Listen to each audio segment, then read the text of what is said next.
Are we looking in the camera? Shalom, welcome to the Jewish View. My name is Rabbi Nachman Simon with the Chabad House of Delmar, together with my co-host Mark Ronich of statewide news service, jbiztechphilly.com, and now columnist for the Jewish Press. Yes, and I'm having a lot of fun doing all of that, and I talk about in my column about how government relates to the Jewish community or doesn't, as the case may be. But speaking of government, we have with us a Common Council member, relatively new, Dorcey Applyrs. And thank you for coming. Welcome to the Jewish View. Thank you, Mark. Thank you, Rabbi, for having me. And I have to tell you, I did research on your background, and you have an impressive background for someone as young as you. Thank you. So I'm really, you're already a doctor. Yes. You already have your doctorate. Tell us about your background. Tell us, what you do, what your calling is. Sure. So my expertise is in public health. And how I started in the field of public health, I knew at a very early age that I had an interest in community issues, and I grew up in Washington, D.C. In the early 80s, and it was during the HIV/AIDS epidemic. And so at a young age, I saw family members and friends dying from HIV. And so I decided that I wanted to get involved and that I wanted to prevent other people from experiencing some of the loss that I did due to the virus. And so I made that commitment at a young age and said that I was going to devote myself to improving the lives of people in various communities. And so that's what initially prompted me to get involved in public health, which is a field devoted to helping communities and helping people. And you went to University of Albany. I did, and that's how I ended up in Albany. And that's my alumni, and that's how I ended up in Albany. I grew up in Brooklyn, so so we both ended up in Albany through the same college, and a few years apart, I would tell you. I was graduating when you were born. But anyhow, you were, but you've done a lot. I mean, with Excelsior College, you were on the faculty.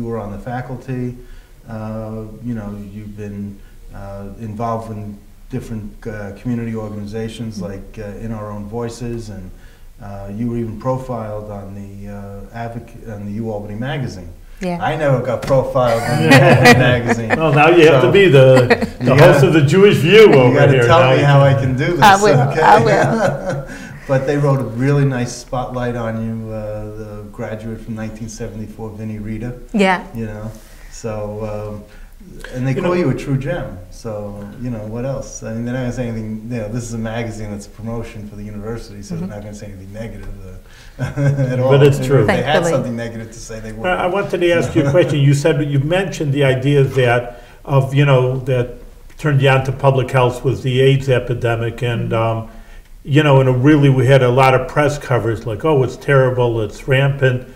And really, for a number of years, you don't hear anything about it. I don't know if they found a cure or there's not a problem anymore. No, it's not in the press. I know just because it's not in the press, even though could have Mark over here, but just sometimes you don't know about it doesn't mean the issue is solved. But still, what is the issue nowadays? Is it downward spiral? I mean, people are more educated about and protecting themselves. It is still an issue, and I think because we don't see it as much in the news, people fail to realize that there are people still dying from HIV/AIDS related complications. People are still contracting the virus from drug use and engaging in risky behaviors like having unprotected sex. And we're seeing that some populations are impacted more. So for example, within communities of color, in particular African American communities, Latino communities, we're seeing higher rates of HIV infection, and also among the LGBT community, lesbian, gay, bisexual, transgender community. Is that because of the lack of education? I mean, people are not being told how to protect themselves, that's what I'm saying? I believe it's, in some cases, it may be lack of education, but also we have new treatments such as PrEP, which is pre-exposure prophylaxis, which is a treatment that one can take prior to engaging in a risky behavior, and it reduces the risk of contracting HIV. So some people say, if I contract the virus, look at Magic Johnson, he has it, he's living longer, he's healthy, so some people think, oh, it's not a big deal. And others think, well, it's not a death sentence. Correct. That's, It's not a death sentence. I can still live my life. And others are saying we have some of these preventative treatments, and so I can engage in certain behaviors and not have any negative consequences.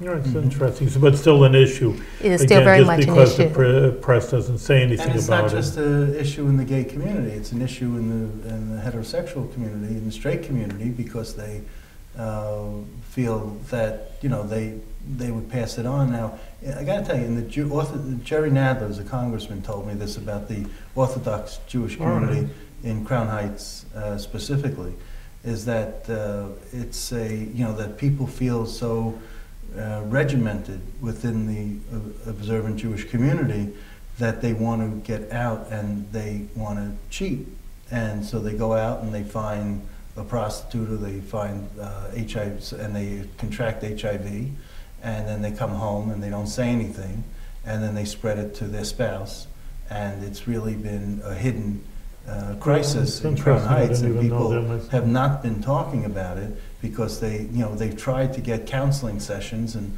the rabbis just don't want to deal with it.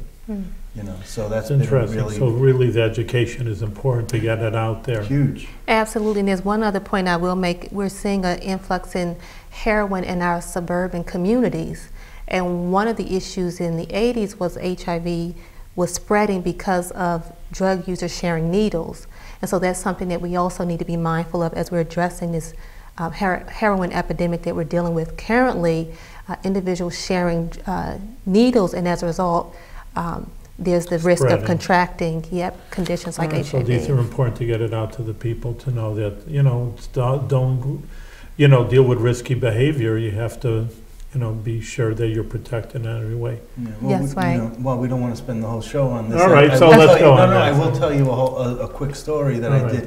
I've been following this issue since 1982, when it first broke. And I did one of the first stories about HIV, and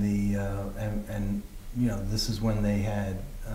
I opened up my piece by saying this is an epidemic that has affected people, the 4-H club, not the agricultural society, but homosexuals, Haitians, heroin abusers, and hemophiliacs. So those are the 4-H club. Well, did I hear from the Agricultural Society? Even though I said that it's not, they want to make sure I knew that 4-H meant head, health, heart, and hands. So, but but I did try to drive that home. And you're right, heroin abusers was one of the 4-H. So I just wanted to just recollect, and it just drew back a memory, and it's important to get the word out to educate people. That's what we're here for. Right.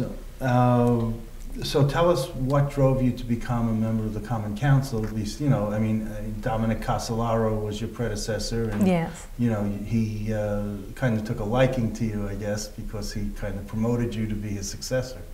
So tell us about all that and how that happened. So I returned to SUNY Albany to complete my doctorate after working in the field of HIV and AIDS, and I realized at that point that in order to be effective, I needed to have a better understanding of policy. I was in the trenches doing programming and realized that I needed to broaden my scope. And so I returned from my doctorate and focused on policy, and ended up learning about the Center for Women in Government and Civil Society Women in Public Policy Fellowship. And that fellowship changed my life. I was exposed to women leaders in public policy who were promoting young women like myself to get involved in the decision-making roles. And so as a result of being a part of that fellowship, I was introduced to leaders like Mayor Kathy Sheehan. At the time, she was not the mayor. She was treasurer. She was city treasurer, President Carolyn McLaughlin. And at that time, President McLaughlin was planning to run for an assembly seat, and I asked if I could volunteer on her campaign to get some experience. First time ever working on a political campaign, didn't know what I was doing. Or getting into. Or getting into. And she took a chance and gave me that opportunity. It was because of that I ended up meeting some community members like Judith Maza, who recognized me and recognized my work, and I was eventually asked if I would run for office. and Asked by whom? Judith Mazza and Oh. Dominic Casolaro, Oh, okay. who approached me and asked if I And would be Judith interested. is the ward leader or something? Judith Mazza, she currently sits on the Second Avenue Neighborhood Association. She's been very active in local politics here in Albany. And Okay, I probably know her by face, but I'm not, sure you would. And so they both approached me, and at the time, I have to be honest to say, I was curious as to why they would be approaching me to run for office. And eventually I said yes. After praying and speaking to family members, I made the decision to run. So that's how I ended up running for office. Well, prayer does a lot. Yes, it does. And so what, so is it the dream job for you, being a Common Council member? I mean, is it what you had expected so far? Well, honestly, I didn't know what to expect. I was new to Albany politics. I had some people say, "Are you crazy?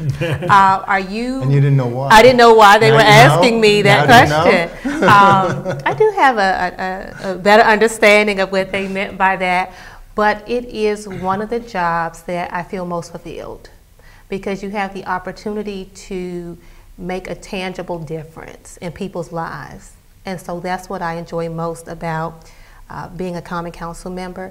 You do have to deal with the politics that come with the job, but in general, the ability to make decisions that impact people's lives is what's important to me. And I'm able to, as I started out saying, as a young girl wanting to make a difference in communities, I'm able to do that in this role. Well, I've been very impressed with your work on the Common Council. Thank you. I got to tell you, I think that, you know, you don't, while you're a fan of Kathy Sheehan, you don't always toe the line with the mayor, but most of the time you do. I mean, let's fit, right? Is that, you know? Well, it depends on what the when issue you is. say toe the line, and Well, and that has been a comment. I often get quoted in the papers saying, "Oh, Dorothy Applyrs, Kathy Sheehan ally." And I do have a lot of respect for the mayor. I think that she's doing a great job as a mayor. And I would have to say that many of the policies that she has put forward I have supported, not just for the sake of towing the line, but more so I've had the opportunity to critically think about the policies, Okay. discuss it with my constituents, and do my own research, and then make a decision from there. Okay, that's good, that's fair. But so it just happens that after you do your research and after you talk to your constituents, that it just happens to fall in line with the mayor. So the mayor seems to be in tune with your district, basically on major issues. On most issues, I would say Okay. that there have been some, issues like, for example, the red light Yeah, camera right. legislation, where there was some community members who supported it. And there were some of my constituents who said, we don't want it. So there have been some contentious Do you issues. have any red lights in your district? Any red cameras? We do. You do? Where? We do have one at the intersection of Frisbee and Second. Oh, okay. And to date, I've received some positive feedback from residents, because we found that there were a lot of cars speeding through that community, running the red light. And So they we've don't- seen some calming as a result. You know, talk about your district I go over that specifically. in You're a the second. common. Yeah. I'm married, don't go speeding. But talk about specifically your area where you are. Obviously, you all care about the whole Albany city, but your area, the special needs of your area that you're concerned with. What I appreciate about the first ward, it's a very diverse Just ward. maybe just give a few boundaries for our viewers. I don't know myself where the first ward is. Sure. So we, in the first ward, we have some parts of the south end, so South Pearl. Right. The Ezra Prentice community is a part of the Oh, really? first ward. We also have some parts of Whitehall Road, Really? going out towards the Norman Scale Bridge. I have some parts of Delaware Avenue. And so I share Second Avenue with Councilmember Cornegay on the second ward and Councilmember Kathy Fahey. So we share the second ward, but also we share Second Avenue. Right. So I have Second Avenue, South Pearl, McCarty Avenue, some parts of Whitehall Road. Oh, excellent. Pretty large ward. And how far up Whitehall do you go? A little past Ash, up to Holmes Court. Oh, really? Oh, Yeah. Okay. So you have quite a few neighborhood associations in your district. I do. That's Wait, really a 4? diverse, yes, I was going to just say, it was a very diverse area. Very diverse. So I have the Delaware Avenue Neighborhood Association, the Second Avenue Neighborhood Association, the South End Neighborhood Association, the Mount Hope Neighborhood Association, and then the Ezra Prentice Tenants Association. And the Whitehall Neighborhood Watch. In the Whitehall Neighborhood Watch would be a Right. part of that. Right, which is what I'm a part of. You come probably a half mile from my house. Oh, So okay. that's, I think it's, anyway, that's. Is there any why specific we're needs very in that overlap. area? But it's very hard, like we just said, it's so diverse, so. There are, one of the major issues when I think about the South End community is the oil trains. That's what I was going to bring up, is Yes. the oil trains. Because I got a real, Mark's always, we have so many different I've been on this government issue, officials. and I got to tell Okay. you, with all due respect, I don't know, I mean, I haven't heard much about it now, but I don't know why there's such an uproar about this when there's a simple solution. I mean, you hear about billions of dollars being spent for Second Avenue subway, for the Tappan Zee Bridge, for new tunnel from New York to New Jersey. I mean, there's so much money spent on infrastructure, and it's some of it, half it's federal money. Now, I know that the trains are federal property, and the Ezra Prentice Apartments is a federal housing project. So you'd think that some brainiac in the federal government said, hey, we got houses, we got trains. This is a good, right? It's a good combination, but it's not. No, it's So here's what they should do. You know how you have on the highway sound barriers? Yeah. And they look pretty, they look nice. They should put sound barriers, they should put fire retardant or fireproof barriers on, between the housing and the trains. And they do have doors throughout the wall that you can gain access, but if there's a fire or an explosion, you're going to have some time to escape if you're in the housing project, and you're going to be able to contain the fire on the other side of the wall. And for everyone says, oh, it's the cost. Well, the federal government doesn't seem to have a problem spending money on bridges and tunnels and subways. Why not spend money what saves lives? Well, I'm glad you bring that up And it's because, federal money, so we're not saying the city should spend anything. well, like I said, I'm glad you bring that up because one of the things the community has been advocating for is a sound wall that you're speaking of, because in addition to some of the issues that you raised, also noise is a public health issue, and residents in Ezra Prentice talk about constantly hearing the clanking of trains, the clanking of the tracks, and so Right. noise is also a major issue too. But if they're going to put a noise barrier up, they should already invest more in it and do it as a fire retardant or a fire resistant wall. So something that's Okay, that's something what should that's be brought up. comprehensive and that protects residents.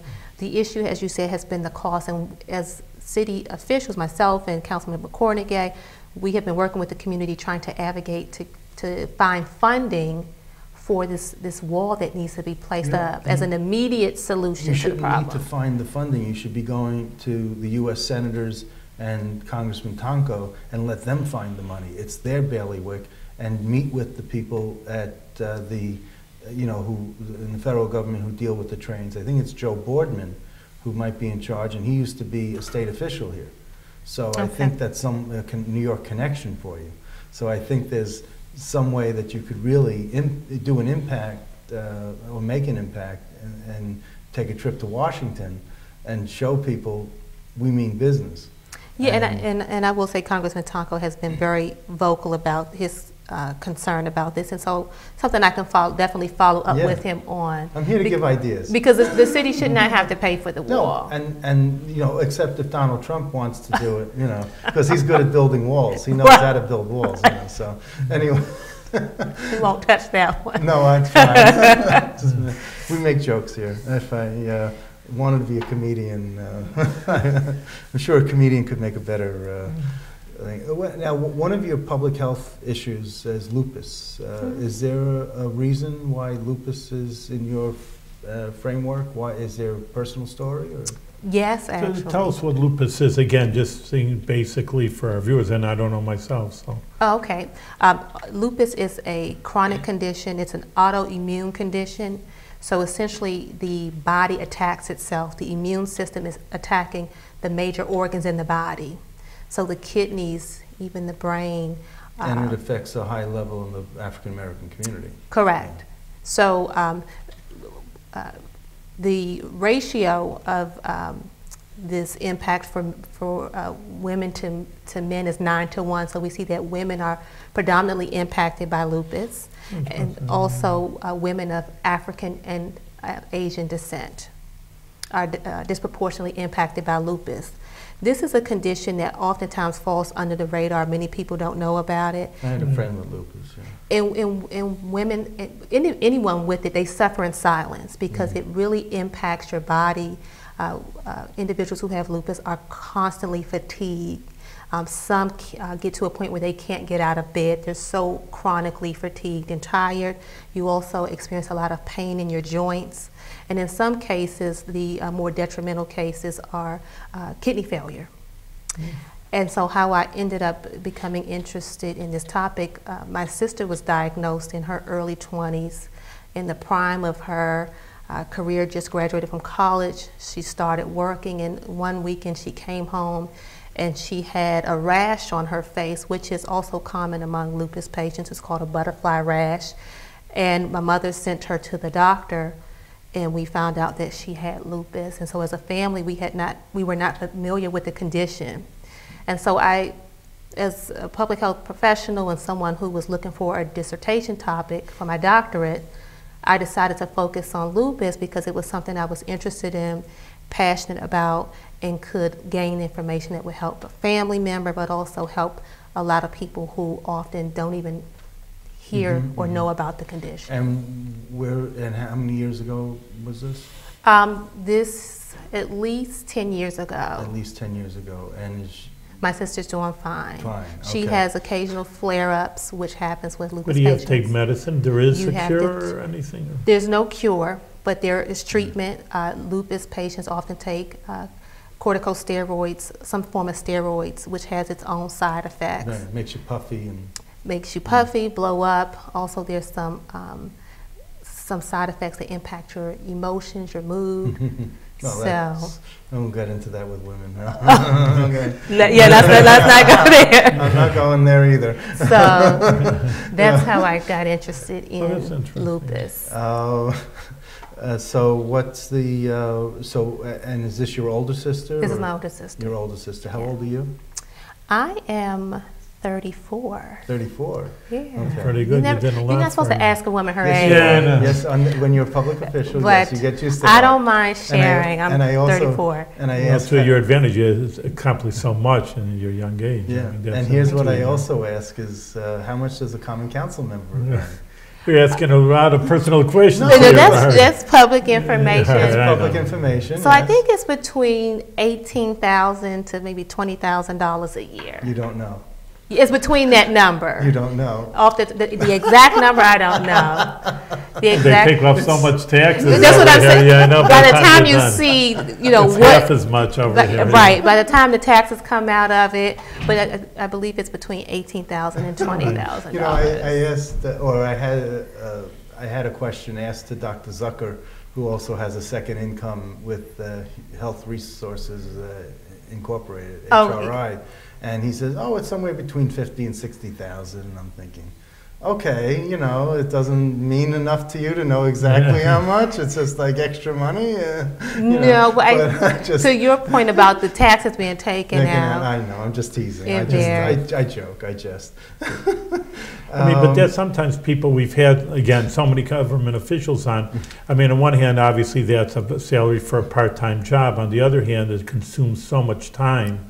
Oh, yeah. Then, you know, like equating per hour, it probably comes out to $5 an hour, you know, like that by the time you're done. Possibly. I always tell people it's a part-time position with full-time commitment. That's right. Yeah. When you're doing it the right way. That's right.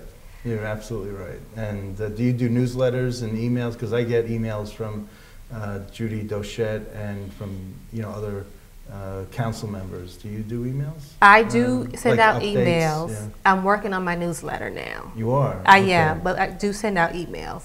Well, I'll get you my email address and you can add me to your list. Okay. I'd love to know what you're up to on a regular basis. Okay.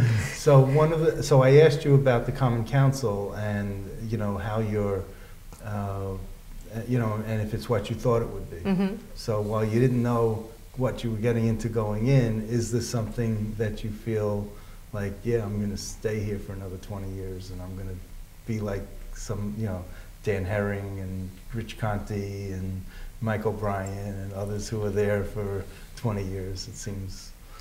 Well, me personally, I think that, and I'm learning with elected office, you need time to make an impact. Yes.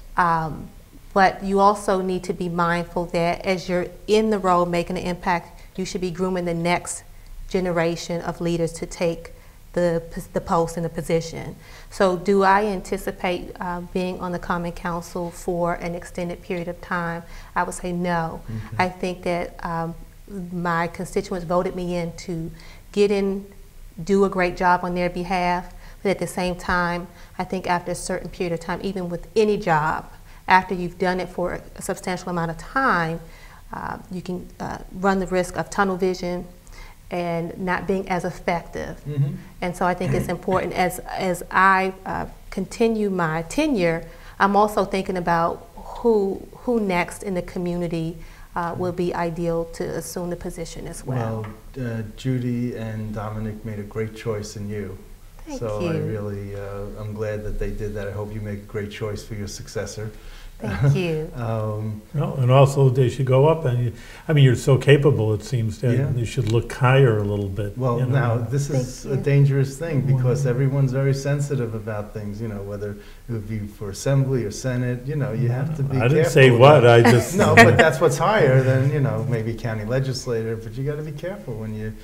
Talking with Lucille McKnight's your county legislator, right? Mm-hmm. Yes, she is. And Pat Fahey's your assembly person. Yes. Neil Breslin's your state senator. Yep. So, you got people who are entrenched and, so. Well, there's health department But, also. I'll tell you, in the state legislature, there are more women and more women of color now than ever before.